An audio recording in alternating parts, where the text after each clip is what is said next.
Hello दोस्तों, कैसे हैं आप लोग? ठीक हैं दोस्तों। इस वीडियो के अंदर हम डिस्कस करेंगे कि लॉ का क्या मतलब है, लोगों ने उसको किस तरह डिफ़ाइन किया है और उसकी क्या नेचर है। तो सबसे पहले अगर हम इंट्रोडक्शन की बात करें तो देखें, लॉ एक ऐसा इंस्ट्रूमेंट है जिसके ज़रिए इंसान का जो तर्ज़ अमल है, उसका जो कंडक्ट है, उसको रेगुलेट किया जाता है। किसी भी माशरे में जब हम रहते हैं तो ज़ाहिर बात है, कन्फ्लिक्ट्स होते हैं, झगड़े होते हैं। उनको रोकने के लिए, अमन और शांति को बरकरार रखने के लिए और इंसाफ को प्रोमोट करने के लिए कानून बनाया जाता है। सो ऐसे रूल्स रेगुलेशन जो रियासत की तरफ से नाफिज किए जाते हैं, उनको एक्चुअली हम कहते हैं कि ये कानून है, ये लॉ है। तो कानून का बुनियादी तौर पे दो मकासद हैं। एक मकसद तो ये है कि लोगों का आपस में जो रिलेशनशिप है उसको रेगुलेट किया जाता है कि लोग किस तरह आपस में रहते हैं, किस तरह कारोबार करते हैं, लेन देन करते हैं। और दूसरा मकसद ये है कि लोगों का और प्लस में रियासत के बीच में क्या ताल्लुक़ है। यानी आप जब किसी मुल्क या रियासत में रहते हैं तो ज़ाहिर बात है, आप उस रियासत के कवानीन को फॉलो करेंगे, उस रियासत को टैक्स पे करेंगे और बदले में वो रियासत आपको बेनिफिट देगी, आपका ख्याल रखेगी, आपको सहूलियात देगी। ठीक है जी। तो ये हो गए मकासद लॉ के। और जब आप कानून को फॉलो नहीं करेंगे, उसकी खिलाफ वर्जी करेंगे, उसकी वायलेशन करेंगे, तो फिर आपको सज़ा दी जाएगी। तो दोस्तों, ये तो हो गया इंट्रोडक्शन। अब हम देखेंगे कि ये जो लफ्ज़ लॉ है, इसकी क्या हिस्ट्री है और इसका क्या मतलब है। देखें, ये जो लफ्ज़ लॉ है, एक्चुअली ये एक टीटॉनिक जर्मेनिक लैंग्वेज है। उसका वर्ड है लेग, वहाँ से निकला है, जिसका मतलब है किसी चीज़ को फिक्स कर देना, जिसका मतलब है रूल, जिसका मतलब है किसी चीज़ को मुय्यर कर देना, किसी चीज़ को बिल्कुल फिक्स कर देना। अब ये जो लैंग्वेज थी, आज से हज़ारों साल पहले नॉर्दर्न यूरोप के अंदर जर्मेनिक ट्राइब्स रहा करते थे, वो बोला करते थे।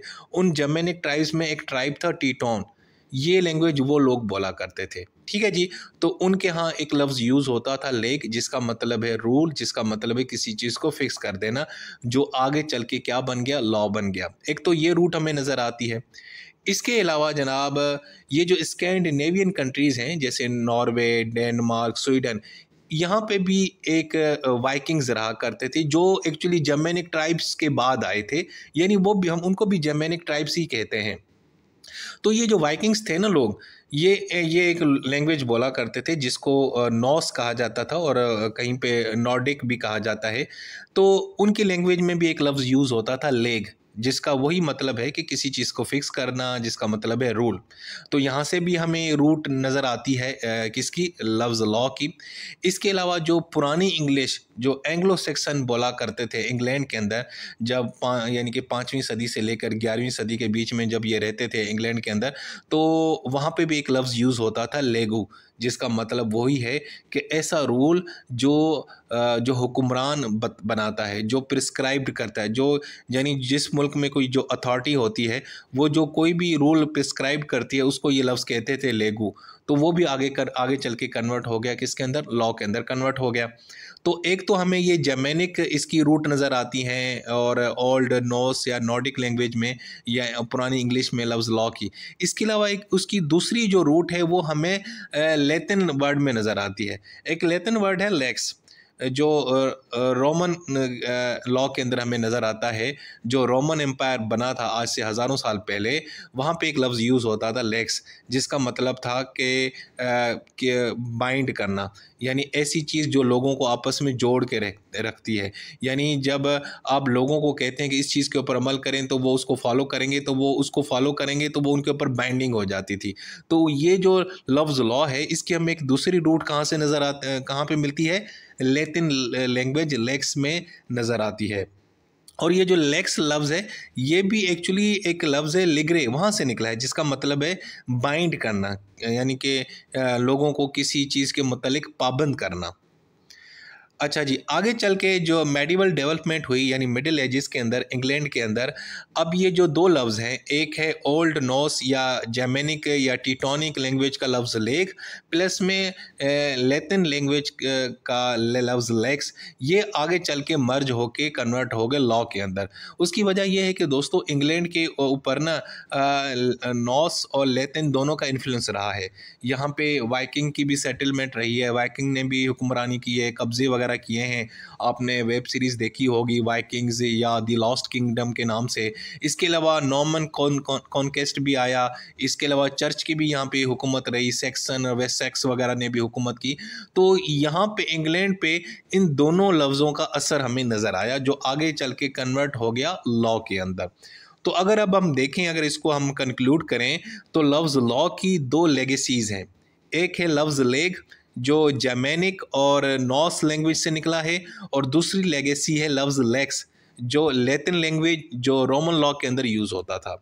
तो ये दोनों लफ्ज़ जो है ना एक्चुअली लफ्ज़ लॉ को यानी कि बनाते हैं, और लफ्ज़ लॉ इन दोनों लफ्ज़ों से निकला है। इसकी रूट हमें दोनों यानी कि जो है ना जो लैंग्वेजेस हैं जर्मेनिक नॉर्स प्लस में लैटिन लैंग्वेज से नज़र आती हैं। अच्छा जी, अब हम देखेंगे कि लफ्ज़ लॉ की डेफिनेशंस क्या हैं, लोगों ने इसको किस तरह डिफ़ाइन किया है। सबसे पहले अगर हम जनरल डेफिनेशंस देखें तो लॉ क्या है, एक ब्रांच है नॉलेज की जिसका ताल्लुक रूल्स रेगुलेशन से है। दूसरी डेफिनेशन ये है कि it is a set of rules and regulations recognised by legislature, यानी किसी मुल्क में जो लेजिस्लेचर होता है, जो कानून दान होता है, जो कानून बनाता है, जो वो रूल्स रेगुलेशन बनाता है, उसको क्या बोलते हैं, लॉ बोलते हैं। तीसरी डेफिनेशन ये है कि किसी भी मुल्क में जो अथॉरिटी होती है, जो हुक्मरान होता है, वो जो रूल्स का एक सिस्टम बनाता है, एस्टेब्लिश करता है, उसको क्या बोलते हैं, लॉ बोलते हैं। तो ये होगी जनरल डेफिनेशंस। अब हम देखेंगे कि डिफरेंट ज्यूरिस्ट ने कानून को किस तरह डिफ़ाइन किया है। सबसे पहले अरिस्टोटल साहब की बात की जाए, वो ये कहते हैं कि यार लॉ जो है ना एक्चुअली इनहेरेंट है इंसान की नेचर के अंदर, ये इंसान की फितरत में पाया जाता है। इसको आप बना नहीं सकते, सिर्फ डिस्कवर कर सकते हैं रीज़न के ज़रिए, यानी अपने दिमाग का इस्तेमाल करके, अपने शऊर का इस्तेमाल करके आप इसको डिस्कवर कर सकते हैं। और दूसरा, लॉ जो है ना वो यूनिवर्सल है, इसको इतना आप तब्दील नहीं कर सकते, लेकिन वक्त के साथ ये खुद ही ग्रो करता रहेगा। ये इंसान की फितरत का एक हिस्सा है। अच्छा जी, उसके बाद जॉन ऑस्टिन साहब ये कहते हैं कि कानून एक्चुअली एक हुक्म है। भाई किसका हुक्म है? सॉवरेन का। सॉवरेन का मतलब जो जिसके पास पावर होती है, जो किसी स्टेट के अंदर अल्टीमेट पावरफुल जो चीज़ होती है, उसको सॉवरेन कहा जाता है। तो सॉवरेन का जो हुक्म होगा वही कानून माना जाएगा। यानी किसी मुल्क में अगर बादशाह सॉवरेन है तो उसका जो हुक्म है उसी को हम क्या बोलेंगे, लॉ बोलेंगे। अब ये किसकी डेफिनेशन है? जॉन ऑस्टिन साहब की। उसके बाद एवी डेसी साहब क्या कहते हैं? वो ये कहते हैं कि भाईजान जो लफ्ज़ लॉ है ना, इसकी डेफिनेशन ये है, ये एक्चुअली लोगों का ओपिनियन है। It is a reflection of public opinion. यानी किसी जगह पे जो लोग आपस में मिल के रहते हैं, वो किसी चीज़ को अगर फॉलो करना शुरू कर देते हैं, किसी चीज़ को के अपनी अपनी यानी कि किसी चीज़ के ऊपर वो राज़ी हो जाते हैं, किसी चीज़ को फॉलो करना शुरू कर देंगे तो वही कानून बन जाएगा।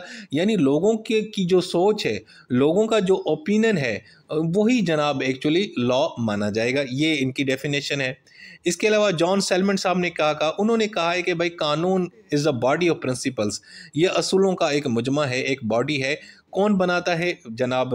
हुकूमत बनाती है, रियासत बनाती है। क्यों बनाती है जनाब? एडमिनिस्ट्रेशन ऑफ जस्टिस के लिए, यानी इंसाफ की फरहमी के लिए जो है ना वो जो रियासत है, जो मुल्क है, वो एक बॉडी ऑफ प्रिंसिपल्स बनाती है, और उसी को हम क्या बोलते हैं, लॉ बोलते हैं। अच्छा जी, इसके अलावा हैंस केल्सन साहब ने भी इसको डिफ़ाइन किया। उन्होंने तो कहा है कि यार कानून जो है ना एक रूल्स का पिरामिड्स है। सबसे ऊपर बड़ा कानून, उसके बाद फिर नीचे दूसरा कानून, और उसके बाद तीसरा कानून। और ये जो डिफरेंट जो स्टेजेस हैं लॉ की, ये एक दूसरे को वैलिडेट करती हैं। उसने मिसाल दी, मिसाल के तौर पर कि अगर हम ट्रैफिक लॉ, वो क्यों वैलिड है? ट्रैफिक लॉ को हम क्यों फॉलो करते हैं? क्योंकि भाई पार्लियामेंट ने उसको एक्ट ऑफ पार्लियामेंट के ज़रिए बनाया है, ठीक है। और पार्लियामेंट को किसने बनाया? जी, कॉन्स्टिट्यूशन ने बनाया। तो कहने का मतलब है ये ना रूल्स की एक पिरामिड है। सबसे पहले कॉन्स्टिट्यूशन आएगा, उसके बाद एक्ट ऑफ पार्लियामेंट आता है, और उसके बाद रूल्स रेगुलेशंस आते हैं। उसके बाद जनाब फ्रेड रिच कार्ल साहब ने भी इसको डिफ़ाइन किया है। उन्होंने कहा है कि यार ये जो कानून है ना, ये आर्टिफिशियल नहीं बनाया जाता, बल्कि भाई ये अनकॉन्शियस ग्रोथ है विद इन अ कम्युनिटी। यानी लोगों ने अनकॉन्शियसली इसको बनाया है। लोगों ने जब आपस में कारोबार किया, आपस में रहना शुरू किया, अपने कल्चर्स को फॉलो किया, अपने स्पिरिट को फॉलो किया, अपनी कॉमन विल को फॉलो किया, तो फॉलो करते करते जनाब अनकॉन्शियसली कानून वजूद में आ गया। यानी कानून कोई आर्टिफिशियल चीज़ नहीं है। जिसको हमने खुद से बनाया, बल्कि ये लोगों का की अनकॉन्शियस ग्रोथ है। यानी कि लाशऊर में लोगों ने चीज़ों को फॉलो करना शुरू कर दिया और वो आगे चल के क्या बन गया, लॉ बन गया, कानून बन गया, रूल्स एंड रेगुलेशन बन गए। तो दोस्तों ये तो हो गई डेफिनेशंस। अब हम देखेंगे कि लॉ की नेचर क्या है, इसके बुनियादी फीचर्स क्या हैं। यार ये बड़ा दिलचस्प है। देखिए जो लॉ है ना, एक्चुअली एक नॉमेटिक साइंस है। अब नॉमेटिव साइंस क्या होती है कि साइंस की वो ब्रांच जो आपको बताएगी कि भाई इस सिचुएशन के अंदर आपने क्या काम करना है, यानी आपके बिहेवियर को वो सजेस्ट करती है, उसको रेगुलेट करती है। और उसके जो अगेंस्ट जो दूसरी जो ब्रांच है वो है डिस्क्रिप्टिव साइंस, जो एक्चुअली चीज़ों को एज ए डिफाइन करती है, बताती है। मिसाल है जैसे फिजिक्स, केमिस्ट्री, बायोलॉजी है। यानी फिजिक्स की हम एग्जांपल लें तो फिजिक्स हमें कहता है कि ग्रेविटेशनल फोर्स किस तरह काम करती है, ठीक है ना, बताएगी कि अगर कोई चीज़ ऊपर से नीचे आ रही है तो इसका मतलब है कि कोई ग्रेविटेशनल फोर्स उसको अट्रैक्ट कर रही है। तो यानी जो डिस्क्रिप्टिव साइंस है वो तो चीज़ों को एज ए डिफाइन करती है, लेकिन जो नॉमेटिव साइंस है ना, वो डिफाइन नहीं करती, वो सजेस्ट भी करती है और साथ में उसको रियासत की सपोर्ट भी हासिल होती है। यानी कि जो अथॉरिटी होती है रियासत में, जो हुक्मरान होता है, वो सजेस्ट भी करता है और प्लस में आपके ऊपर सख्तियां भी करेगा, पाबंदियां भी लगाएगा अगर उसको फॉलो नहीं करेंगे। तो कहने का मतलब है कि जो बुनियादी नेचर है लॉ की वो है नॉमेटिव, यानी कि सजेशन भी देनी है और उसके ऊपर अगर आप अमल नहीं करोगे तो जनाब आपको मारा भी जाएगा, आपको पनिशमेंट भी दी जाएगी।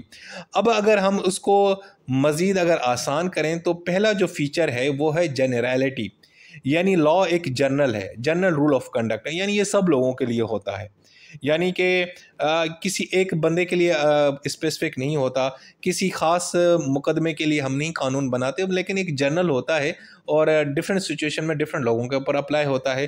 हाँ, लेकिन इसमें यह होगा कि डिफरेंट कैटेगरीज़ के लोगों के लिए अलग होगा। यानी अगर एक मुल्क में एक मखसूस किस्म के लोग रहते हैं तो उनके लिए अलग बन जाएगा, किसी सूबे के लिए अलग होगा, किसी और इलाके के लिए अलग होगा, मतलब थोड़ा बहुत वेरी करेगा, लेकिन पर्सन टू पर्सन नहीं बनेगा लॉ, ठीक है ना। इसको मज़ीद अगर हम डिवाइड करेंगे दो कैटेगरीज के अंदर, एक है यूनिवर्सल जनरलिटी और एक है नेशनल जनरलिटी। सबसे पहले अगर यूनिवर्सल की बात की जाए तो आर्टिकल जो 3 है universal declaration of human rights, वो क्या कहता है, वो कहता है everyone has a right to life, liberty and security of person. अब ये जो आर्टिकल 3 है ये सब पे अप्लाई होगा, यानी जितने भी इंसान इस पूरी दुनिया में रहते हैं ये सब के ऊपर अप्लाई होगा, इसका ताल्लुक किसी मुल्क से नहीं है। अब ये जो कानून है ये क्या है, यूनिवर्सल जनरल है, लेकिन एक नेशनल जेनरलिटी भी होती है। जैसे आर्टिकल 25 है पाकिस्तान के कॉन्स्टिट्यूशन का, वो ये कहता है कि पाकिस्तान के जितने भी शहरी हैं वो कानून के सामने बराबर हैं। अब ये आर्टिकल 25 वाला जो कानून है ये किसके ऊपर अप्लाई होगा, भाई पाकिस्तानियों के ऊपर अप्लाई होगा, पूरे पाकिस्तान के लोगों के ऊपर अप्लाई होगा। तो ये नेशनल जेनरलिटी की कैटेगरी में आएगा। तो एक तो हमें ये फीचर मिल गया, नेचर मिल गई किसकी, लॉ की। दूसरी है नॉर्मेटिविटी। अब इसका क्या मतलब है, इसका मतलब भी यही है कि कानून जो है ना सिर्फ डिस्क्राइब नहीं है, लेकिन साथ में ये प्रिस्क्राइब भी करता है, ये सजेशन भी देता है कि कौन सी चीज़ करनी है, कौन सी चीज़ नहीं करनी, कि और चीज़ों के बारे में मना भी करता है। मिसाल के तौर पर अब इसके अंदर हम इसको मज़ीद डिवाइड करें तो सबसे पहले आता है परमिसिव लॉज, यानी ऐसे लॉज या कवानीन जो आपको इजाज़त देते हैं कि ये काम करें। जिसकी एग्जांपल ये है कि पाकिस्तान का कॉन्स्टिट्यूशन का आर्टिकल 19 ये कहता है कि जी आपको फ्रीडम ऑफ स्पीच है, लेकिन सब्जेक्ट टू रीज़नेबल रिस्ट्रिक्शन, यानी आपको इजहार की आज़ादी है, बोलने की आज़ादी है, लेकिन हाँ कुछ रिस्ट्रिक्शन है उनको आपने फॉलो करना होगा, अदरवाइज़ आप ये काम कर सकते हैं। तो यानी कि ये कानून जो लॉ है ये क्या है, नॉमेटिव है, ये परमिसिव है, ये हमें किसी चीज़ की इजाज़त देता है। इसके अलावा ये डायरेक्टिव है, यानी कि ये हुक्म भी देता है बाज़ औक़ात कि मिसाल के तौर पर दो लोग आपस में जब कॉन्ट्रैक्ट करते हैं तो ये उनके ऊपर पाबंदी हो जाती है कि वो उस कॉन्ट्रैक्ट को फॉलो करेंगे। इसके अलावा जनाब ये प्रोहिबिटिव भी है, यानी कि ये किसी चीज़ से मना भी करता है, रोकता भी है, सज़ा भी देता है कि भाईजान आपने किसी की प्रॉपर्टी से ट्रेसपास नहीं करना, वहाँ से गुजरना नहीं है उसकी इजाज़त के बगैर, यानी जो मालिक है उसकी इजाज़त के बगैर आपने उसकी प्रॉपर्टी का इस्तेमाल नहीं करना, वहाँ से आपने गुजरना नहीं है। अच्छा जी, जो तीसरा जो नेचर है या जो फीचर है लॉ का वो है सैंक्शन, कि यानी जो कानून है उसकी जब आपकी जो वायलेशन करते हैं उसके ऊपर अमल नहीं करेंगे तो आपको फिर सज़ा भी सुनाई जाएगी। और ये वर्ड जो सैंक्शन है ये एक रोमन लफ्ज़ है, सेंसिटो यहाँ से निकला है, जिसका मतलब है पेनल्टी, जिसका मतलब है सज़ा देना। ठीक है, तो कहने का मतलब है कि जब आप कानून को फॉलो नहीं करेंगे, आप उसकी खिलाफ वर्जी करेंगे तो आपको सज़ा दी जाएगी। सेलमेंट साहब तो इसको ये कहते हैं कि यार ये जो एक इंस्ट्रूमेंट है कोहेजन का, इम्परेटिव लॉ के ज़रिए, यानी रियासत जो है ना इसको एज ए हथियार के तौर पर इस्तेमाल करती है। किसको? पनिशमेंट के तौर पे, कि भाई अगर आप कानून को फॉलो नहीं करेंगे तो आपको सज़ा दी जाएगी, और फिर लोग डर के कानून को फॉलो करते हैं। जबकि दूसरे जो ज्यूरिस्ट हैं ऑस्टिन, वो तो कहते हैं कि यार सैंक्शन बहुत ज़रूरी है भाईजान, यानी ये सख्ती, ये पाबंदी, ये सज़ाएँ बहुत ज़रूरी हैं।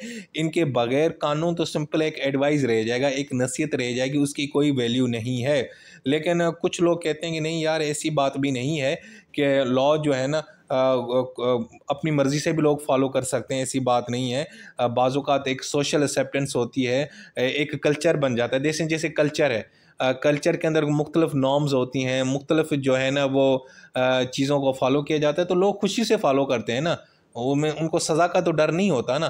तो खैर इसके ऊपर भी डिबेट होती है। कुछ लोग कहते हैं सैंक्शन ज़रूरी हैं, कुछ कहते हैं ज़रूरी नहीं है, लोग खुद से भी चीज़ें फॉलो कर सकते हैं, ज़रूरी नहीं आप उनको मारें या छितर मारें या सज़ाएँ दें या पनिशमेंट दें।